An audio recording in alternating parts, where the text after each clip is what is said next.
So welcome back guys आज हम देखने जा रहे हैं हमारे पास लिस्ट कितने टाइप की होती है HTML में और लिस्ट को कैसे हम लिखते हैं यूटिलाइज करते हैं और लिस्ट के क्या बेनिफिट्स हैं। तो चलिए शुरू करते हैं।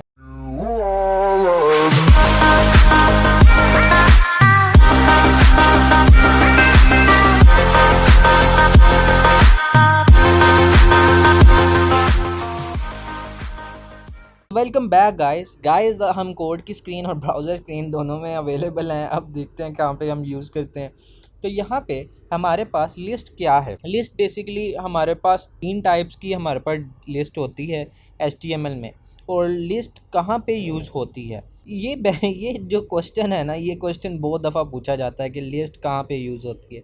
लिस्ट बेसिकली जब आप नैव बार किसी भी वेबसाइट के बनाते हो तो most of the time usually nav bar में लिस्ट को यूज़ किया जाता है, क्योंकि आप बार बार एक ही आइटम को एक ही टैग को यूज़ कर सकते हो लिस्ट के थ्रू। तो हमारे पास लिस्ट कैसे बनती है, लिस्ट की तीन टाइप्स है मैंने आपको बताया। एक हमारे पास ऑर्डर लिस्ट आती है और एक हमारे पास अनऑर्डर लिस्ट आती है और एक हमारे पास डेफिनेशन लिस्ट आती है। तो यहाँ पे हमारे पास तीन टाइप की लिस्ट आज हम देखने जा रहे हैं। तो यहाँ पे सबसे पहले हम ऑर्डर लिस्ट को देखते हैं कि ऑर्डर लिस्ट के लिए हमारे पास OL का जो टैग है वो यूज़ होता है। तो OL के टैग के अंदर हमारे पास मुख्तलिफ एलाइज आती हैं। एलाइज क्या है और OL किसको डिनोट करता है।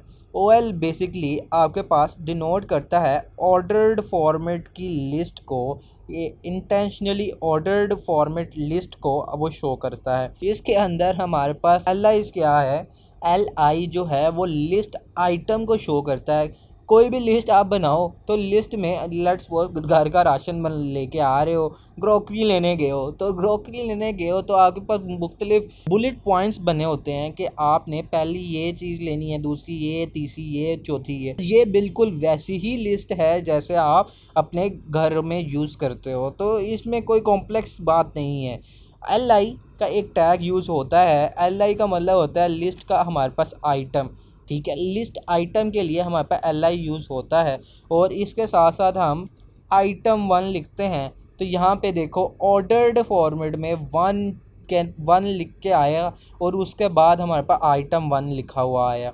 इसके साथ हम यहाँ पे इसको कॉपी आउट करके यहाँ पे चेंज करते हैं और यहाँ पे मैं मल्टी कर्सर की ऑप्शन यहाँ पे VS कोड की यूज़ करता हूँ और यहाँ पे चेंज करते हैं कि हमने क्या लिखना है। यहाँ पे 2 लिखते हैं तो ये देखिए कि एक ऑर्डर फॉर्मेट में हमारे पास वो लिस्ट के आइटम्स को शो करवा रहा है कि फर्स्ट सबसे पहले आपने दूध लेना है, दूसरे के बाद बन लेना है, फिर उसके बाद आपने आइटम 2 लेना है, फिर उसके बाद आपने आइटम 3 लेना है।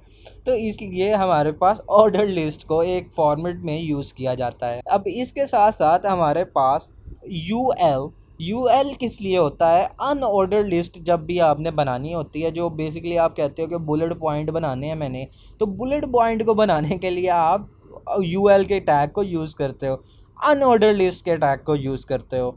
तो यहाँ पे हमने ऐसे किया और बिल्कुल इसी तरह हमारे पास LI यहाँ पे यूज़ होती है और यहाँ पे मैंने लिस्ट 1 लिखा। तो अब यहाँ पे आप देखेंगे कि हमारे पास ये अनऑर्डर लिस्ट है। हमें नहीं पता कि पहले हमने कौन सी चीज़ लेनी है, फिर दूसरी कौन सी, फिर तीसरी कौन सी। तो इसलिए इसको अनऑर्डर लिस्ट कहते हैं। और बेसिकली बहुत दफ़ा अनऑर्डर लिस्ट को हायर स्टैंडर्ड पे माइक्रो सर्विसेज लेवल पे यूज़ किया जाता है। इंडस्ट्री में ज़्यादातर अनऑर्डर लिस्ट ही यूज़ की जाती है, लेकिन क्योंकि ये HTML का पूरा कोर्स है तो सीरीज़ है, तो आपको ये पूरा पता चलेगा कि यहाँ पे लिस्ट कितने टाइप्स की होती है और कितने टाइप से हम यूज़ करते हैं। एक हमारे पास अनऑर्डर लिस्ट है, एक हमारे पास ऑर्डर लिस्ट है। तो ऑर्डर लिस्ट को हम इसलिए यूटिलाइज करते हैं ताकि हमारे पास एक ब्रीफ व्यू हो कि हमारे पास पहला ये आइटम आ रहा है, दूसरा ये, तीसरा ये, और उसके बाद फिर मेरे पास अनऑर्डर लिस्ट है जो कि हमारे पास कोई ऑर्डर्ड फॉर्मेट में नहीं शो करवाता। इसके साथ साथ हमारे पास डेफिनेशन लिस्ट आती है और मोस्ट ऑफ द टाइम आप डेफिनेशन लिस्ट को नहीं यूज़ करते। DL से आप यहाँ पे यूज़ करते हैं और DL यहाँ पे ऐसे यूज़ की जाती है और DT सबसे पहले आती है कि हमारे पास डेफिनेशन क्या आनी है। उसके बाद DD आता है ताकि हम यहाँ पे डेफिनेशन डिस्क्रिप्शन लिख सकें कि ये देखें क्या हमारे पास इंडेंटेशन के साथ जो लिस्ट हम शो करवाते हैं वो हमारे पास डेफिनेशन लिस्ट होती है।